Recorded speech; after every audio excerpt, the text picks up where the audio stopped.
you believe in ghosts?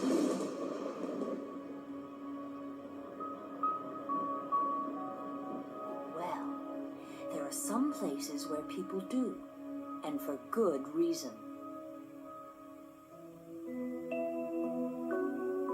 If you travel up the Hudson River from noisy and crowded New York City, you will come to a cozy little valley hidden away among high hills where time seems to have stopped. The people who live here are the families of the first Dutch settlers. They like their old ways and see no reason to change, or to leave their quiet farmland to travel to the big cities of the outside world. I've heard it said that long before the first white man came, an old Indian chief cast a magic spell on the land.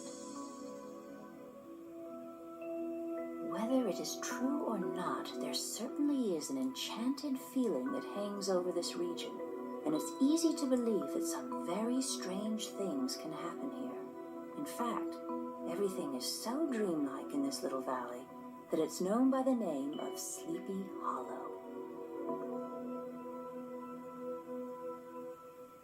One day, a long time ago, a stranger came to Sleepy Hollow. He was so tall and so thin that you might have mistaken him for some scarecrow that had run away from its cornfield. His name was Ichabod Crane, and he had traveled all the way from Connecticut to be Sleepy Hollow's new schoolteacher.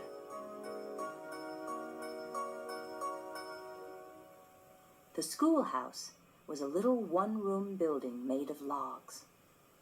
Through its patched windows, you could hear the murmur of the students' voices reading out their lessons, and then, whack, the frightful sound of the birch rod as it met the bottom of some particularly naughty child.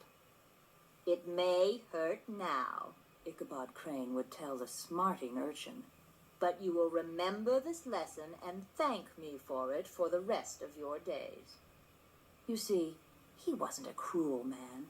He just believed in the old motto, "Spare the rod and spoil the child." Ichabod Crane's students were certainly not spoiled, nor were they abused. Indeed, it was wise of him to stay on good terms with his pupils, for he relied on the generosity of their parents for his living.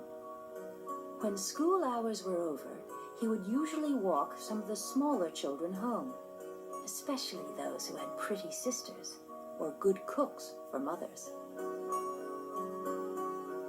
His visits always caused some commotion at a farmhouse.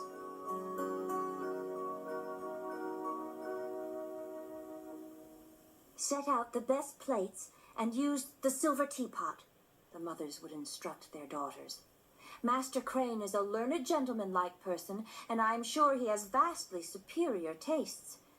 Be sure to make extra cakes and sweetmeats, for I never saw a man who could eat as much as the schoolmaster." Ichabod was particularly happy in the company of the country girls. The more bashful country bumpkins would hang back sheepishly, secretly envying Ichabod's education and the elegant manners he displayed to the ladies.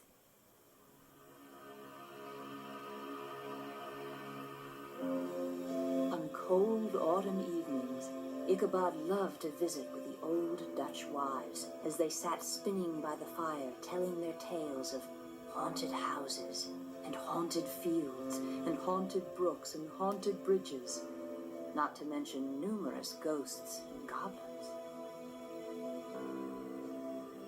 It was on one such evening that he first heard the story of the most famous spirit of them all. It was, they said, the ghost of a Hessian trooper who, during the Revolutionary War, had his head shot off by a cannonball. "They buried his body in the churchyard," said one old dame. "But they never found his head," added another. "His ghost rides out in the gloom of the night to the old battlefield where he searches for his lost head. And then He thunders back along the roads as if on the wings of the wind until he reaches the church bridge where he vanishes in a flash of fire and brimstone. He is known as the Headless Horseman of the Hollow. Heaven preserve us, exclaimed Ichabod, who had a most fearful walk home that evening, imagining he saw the ghostly form of the Headless Horseman in every shadow that crossed his path.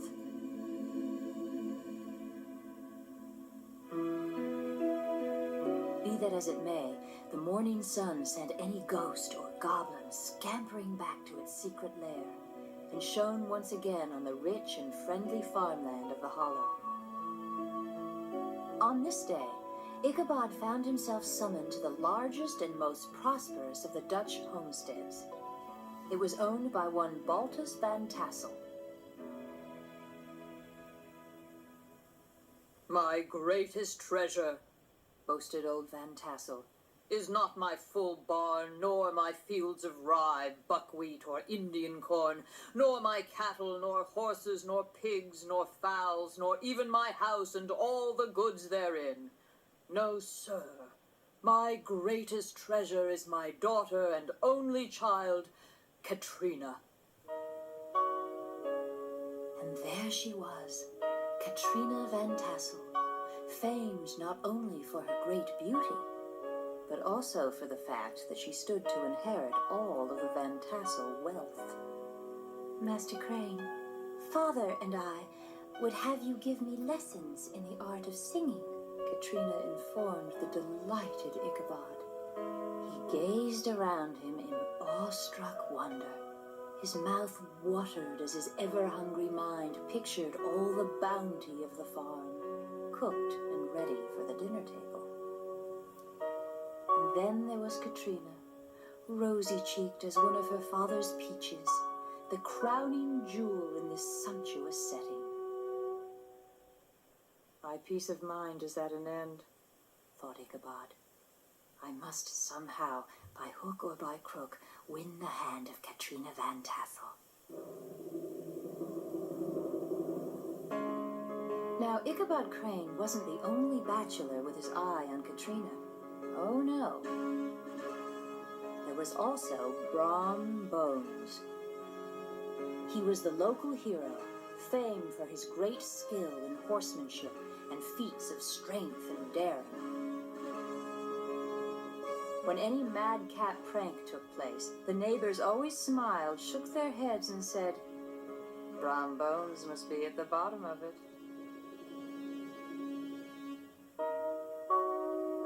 This hero had singled out Katrina as the object of his gallantries, and though he had courted her for some time, Braum had never actually asked her for her hand in marriage. It was whispered that Katrina would have gladly accepted Braum's offer. Well, that was a situation Ichabod had to contend with. Considering all things, a stronger man would have shrunk from the competition. A wiser man would have despaired. Ichabod made his advances in a quiet and subtle way. Using the excuse of giving singing lessons, he made frequent visits to the manor house. And so, while the busy Dame Van Tassel worked at her spinning wheel, and the honest Balt sat smoking his evening pipe, Ichabod would pay court to Katrina.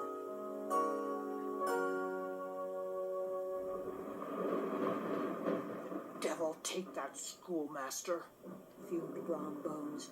Every time I visit the Van Tassels, Ichabod Crane is there singing with Katrina. I'll double that schoolmaster up and stick him on a shelf in his own schoolhouse. Ichabod was too conscious of the superior might of Bones to give him any such opportunity. As a result, Ichabod became the object of practical jokes played by Braum and his gang of Sleepy Hollow boys. Things went on this way for some time without Braum being able to discourage the elusive Ichabod. One fine autumn afternoon, as Ichabod sat watching over his schoolroom, a messenger came clattering up to the door. Master Crane, you are hereby invited to attend the merrymaking quilting frolic to be held this very evening at the home of the Van Tassels. All was now hustle and hubbub. Books were flung aside, and the whole school was turned out an hour early. The gallant Ichabod spent at least an extra half-hour arranging his locks and brushing his best and only suit. He borrowed a horse from an old Dutch farmer so that he might make his appearance before Katrina in the true style of a romantic cavalier.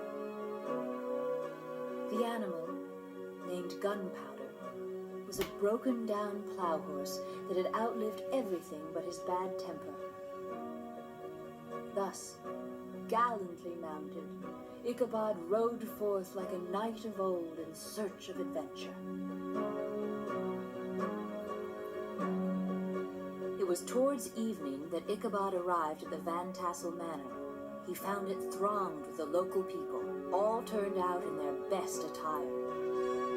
Braum Bones was there, as usual the hero of the scene.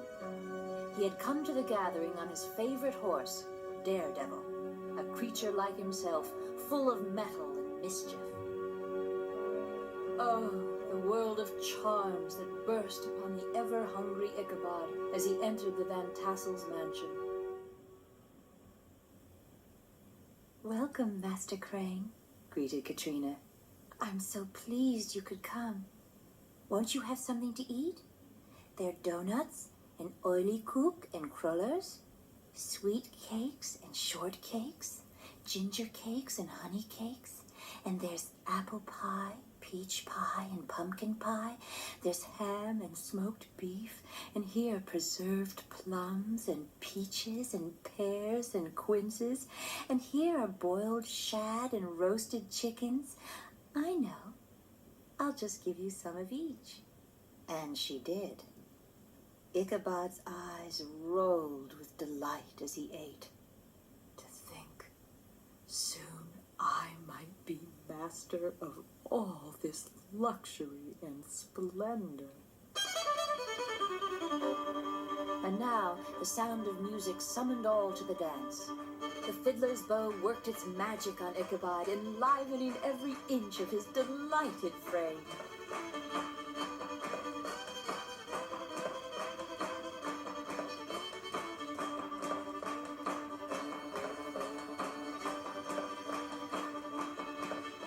How could our flogger of urchins be anything but animated and joyous? The lady of his heart was smiling graciously in reply to all his amorous oglings. All the while, the frustrated Braum Bones, sorely smitten with love and jealousy, sat brooding by himself in a corner. When the dancing was over, Ichabod joined a group of elders who sat out on the porch, smoking their long clay pipes and telling their wild and wonderful legends.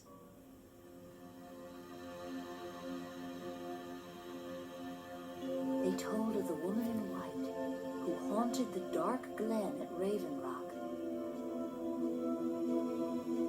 She was on her way home one night when a sudden snowstorm caught her out in the open.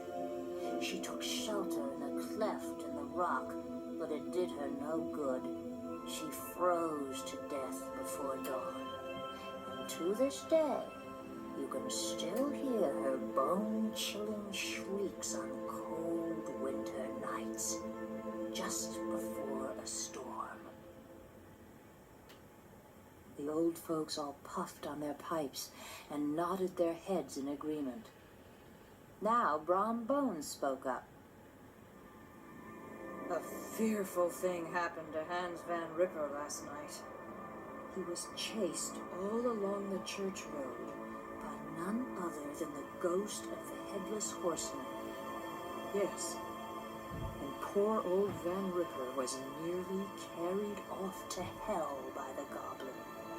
He would have been, too, but he reached the church bridge first, beating out the headless ghost, who all of a sudden vanished in a flash of fire. His listeners all shook their heads, muttering, "Lucky old Hans." The party now began to break up.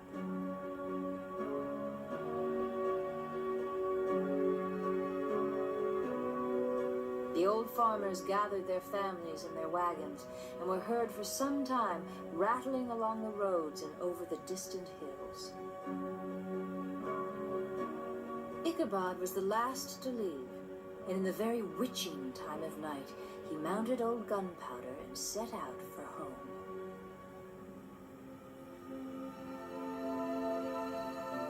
All the tales of ghosts and goblins that he had heard that evening now suddenly came back to him.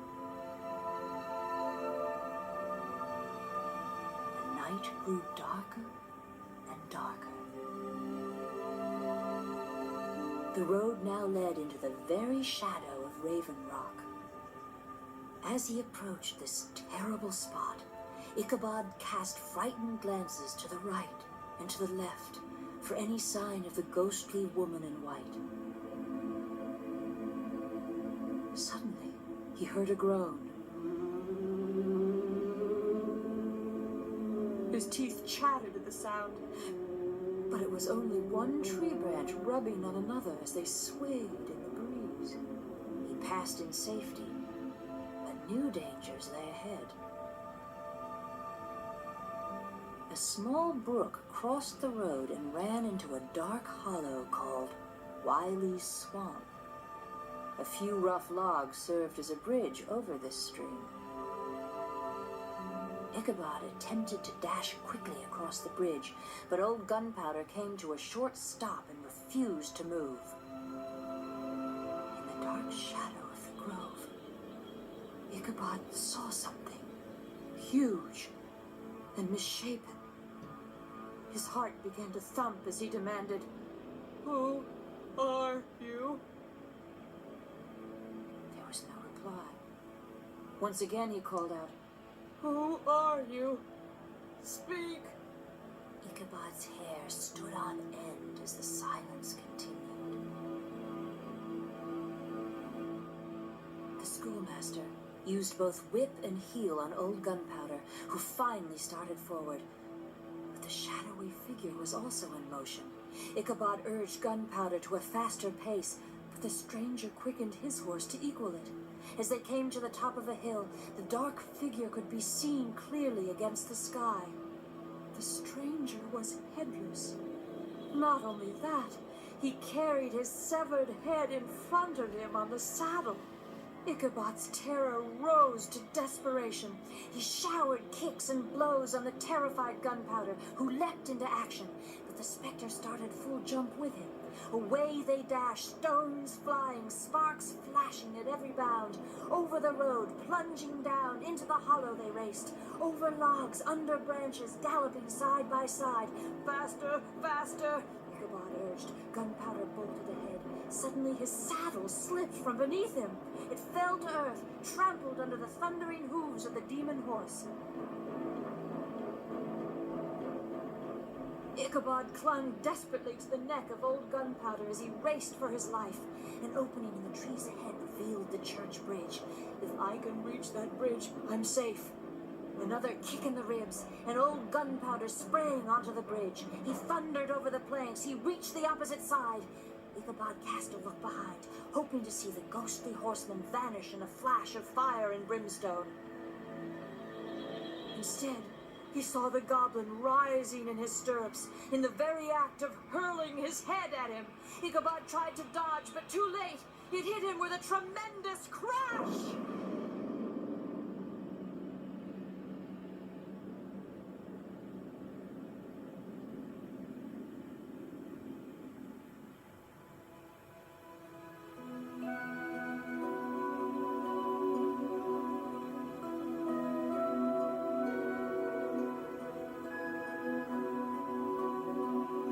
Next morning, old Gunpowder was found without his saddle, happily chomping the grass at his master's gate. Ichabod did not make his appearance at breakfast. his students assembled at the schoolhouse. But no schoolmaster. In one part of the road leading to the church, the saddle was found, trampled in the dirt. There were tracks of horses' hooves which led to the bridge where the hat of the unfortunate Ichabod was discovered, and close beside it, most curious, a shattered pumpkin. The brook was searched, but the body of the schoolmaster was never found.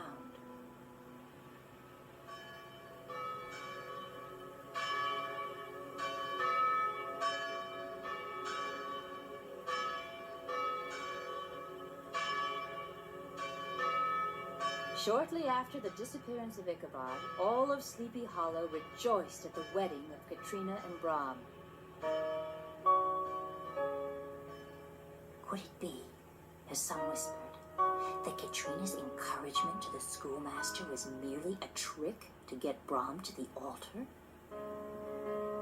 As to Braum Bones, some suspected that he knew more than he chose to tell about the disappearance of Ichabod, for whenever the story was told, he always burst into a hearty laugh, especially at the mention of the pumpkin.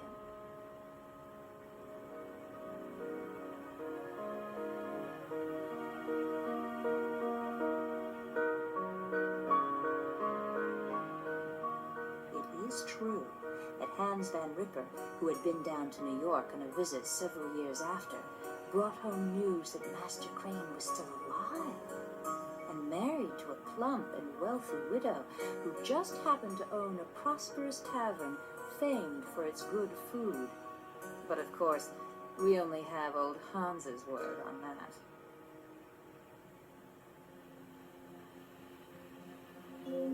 The old country wives, however, who are the best judges of these matters, maintain that Ichabod was spirited away by supernatural means.